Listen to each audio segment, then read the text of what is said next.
G'day LEGO fans, today I'm going to carry on from where I was last week. I did some work on my station, now I'm going to do a bit of area next to it. Let's have a look.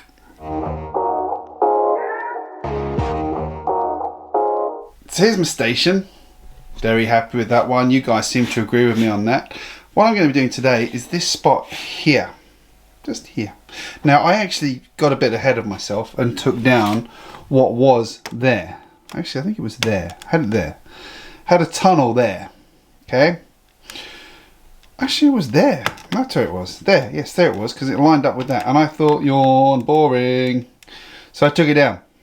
What my plan is, hear me out on this, is to move the tunnel not to here, but to here. About here. So it's actually sitting on an angle across the tracks. I like to make things difficult myself. Let's put that out there first.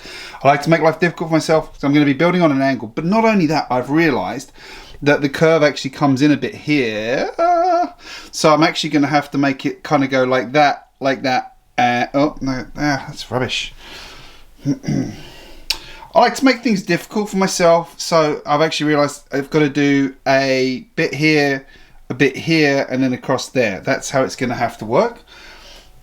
Nice and simple. So I'm going to start building this and I'll show you my progress as I go through and then show you the final thing. I think it's going to be awesome. Incidentally, Iron Man is staying there. That is where the basement for Tony Stark's garage is going to be, with the Iron Man in it, and then the Iron Man tower is going to be, the Avengers tower is going to be here. So I can't make a huge one. It gives me a good reason because there's a shelf above it. But yeah, that's where Iron Man's going. That's a different story, but I think it's going to stay there, and it's going to be kind of fun having something like that next to the tunnels like this. I realised when I did the first bit of this video, I didn't actually say why I wanted to move it. So it's given me this whole chunk of space here. And what I just really want to have the opportunity to put some scenery around my train tracks, because if you look through the city, there's not actually many spaces where the trains are actually above ground, other than like here where it's covered in the station platform. But I've done the first kind of pass of how this tunnel is going to work, and you can see what I meant about the challenge of fitting it into this space. So I've done angle across there, so it's one curve. This is the GJBricks R56, I think it's 56, that on the outside, and then we've got the normal Lego on the inside. So what happens is we've got one curve round, and you've got a very funky angle to work with there. It's not a normal or nice angle for Lego to work with. So it's actually pinned on a single stud here, and then I've tiled underneath it because, you know, a bit lazy. I did realise though I need to raise the train tracks very slightly to make this work, because I'm obviously on plates now, which I haven't been before on my curves. So gives me a good excuse to start thinking about spending thousands of dollars on ballast stuff.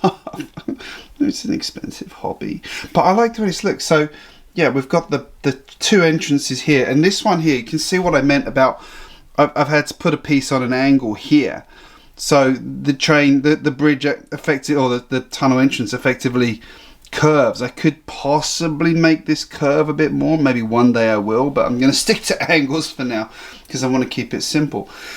So yeah, trains can come through here. Now interestingly, we've got this big space behind here where my car wash is currently sitting. That's not going to stay as a car wash, obviously. I'm actually thinking I might put the miners stuff under there, or maybe a bat cave. I'm not sure. I'm thinking miners because it's a, I don't know, miners or the bat cave, because I'm going to have Avengers above it, so you know, and there's Avengers over here with the Sanctum Sanctorum, so maybe Batman under there would be kind of cheesy and funny. Anyway, I'm going to carry on building. I think the next thing I'm going to do is just start to put a bit of scenery in here, just to try and hide some of this tiling and this gap here, but I'm pretty happy with how that looks. My one criticism of it is these tiles in the middle, and I didn't want to put a single brick column there. I just didn't think it was right, and having just one row of tiles on it looked wrong as well, so I've gone with that. The biggest issue is actually this train here, because you can see how wide it goes, and I've tried it with the new high-speed passenger train, and this, oh, the new express passenger train, so I keep calling it high-speed, the express passenger train, and this is actually worse. This nose cone, for some reason, is actually worse, and you can see how close it gets just there. So that was actually the deciding factor. I tried it with both of them, and I've left enough room on the inside there. These are all extended carriages, so you can see there's room there if I ever want to put an 8 wide train on the track as well. So that's good. I mean, the widest I've got is 7 at the moment, so if I want to get to 8, I can. Woohoo! But yeah, that's the challenge, and it works pretty well, and everything gets through there as well. The pylon's clear, the double decker clears nicely. Oh, snug there. That's my biggest carriage. Ooh, maybe I will change that to a single. Looking at that, that actually is snug. Think I might change that. Dope. Okay, so I built a version and I forgot to film it and talk about it. So here's a picture of it that I put up onto Instagram. As you can see, I decided to make the tunnels kind of staggered a bit on the way in, which I thought made it really interesting, but I realised the way I'd done it meant that you lost a lot of the sort of interest from the inside lane because it was sort of staggered inwards, which it made sense doing it that way, but it lost interest. So here's what I decided to do instead, and as you can see, I think that looks really cool. I've got to say, this is the original angle here, so along here, and then I've staggered this one here as straight, and then just use that good old curve technique of the 3 Lego bricks round, 3 Lego bricks round, 3 Lego to make an actual curve there. The good thing about that is it's slightly forgiving as well, and it's not actually true, but it looks pretty damn good. And as you can see, I've just put some tiles on the top there, and I'll show you what I'm going to do with that as well. Now down here I have put a load of details in. There's even a little pond here with a yellow frog. Look at that, a cute little dude. So coming out here, that's how that looks. Right, so to finish this off, I'm going to add a few bits of detail, and I'll show you what I've got. So first of all, here is a train light. This is actually not right, it's supposed to be black tiles at the top. I actually got this design from the website Brick Railroad Modeler, which is a great source for information and inspiration about kind of things to do with Lego trains. And I thought that was a really nice sort of way. I do need to have some traffic lights in here. That was a good way of doing it, and I've just sort of added in a little box to go next to it that looks like the sort of control box that goes on there. There we go. Also just made these really simple little pallets. I thought, you know, you see these everywhere. Come on, camera, focus on my hand. Hello. There we go. You see these everywhere. Always left lying around. I thought I'll just stick one of those in there as well. That looks pretty good. And maybe another one there as well, just to sort of add a little bit of detail in there. I like that. Now, another thing got off Brick Railroad Modeler is these little side builds that you put on the track. So these are like the power cupboards that you generally see. There's a big one, there's a little one, and generally with these, they're connected via little cables like that. So if you look on a lot of sort of train systems, you'll see cables like that running alongside. Let's just put that one in there. Apologise for the shaky cam while I do this, but I thought it'd be interesting to show it that way.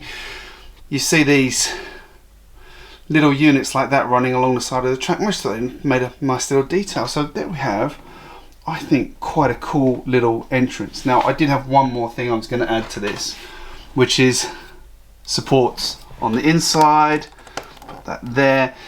And this isn't actually the final how this is going to look, but I thought I'd include it in this video just to try and make it look a bit more finished. So anybody who followed my channel for a while knows one of my older cities, I did actually have a train tunnel where I had put, apologise for completely moving the camera off what I was doing there, where I'd put a an observation deck over the train entrance. So I thought I'd bring that idea back, and the idea is that what's going to happen is that's actually going to connect up this to the upper area here a bit somehow, maybe with a staircase, or I do like something Mr. Bookie Boo did where he actually had like a castle tower here. I was thinking something like that, just with a walkway over or something like that, and then I was going to put a little like food place or something like that there, not that big, but that's the idea. Now what's going to happen is, as I've said,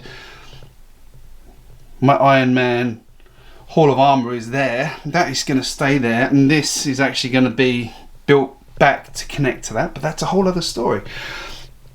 I'm going to do one important test as well, just to show that this does work. Now that I've added in this new tunnel, reshaped it, the train does actually come through here without any issue.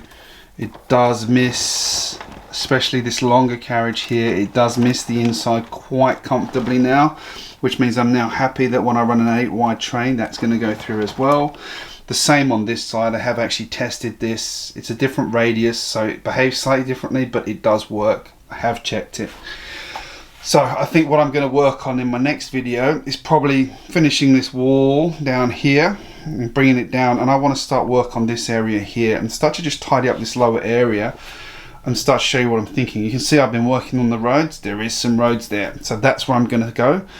And on that note, I'm going to have one look down here and say, how good does that look? And like that, it's starting to look good now. Down the station, tunnel in the background, through the bridge, yeah, looking awesome. Anyway, I will say, can you give this video a like and let YouTube know you've enjoyed it? It does help my channel, as well as if you give me a comment down below and tell me what you think about this. Is this good? Is this a bit different? I'd like to think this is a bit different to what most people do with their tunnels. I don't see many people do things like that.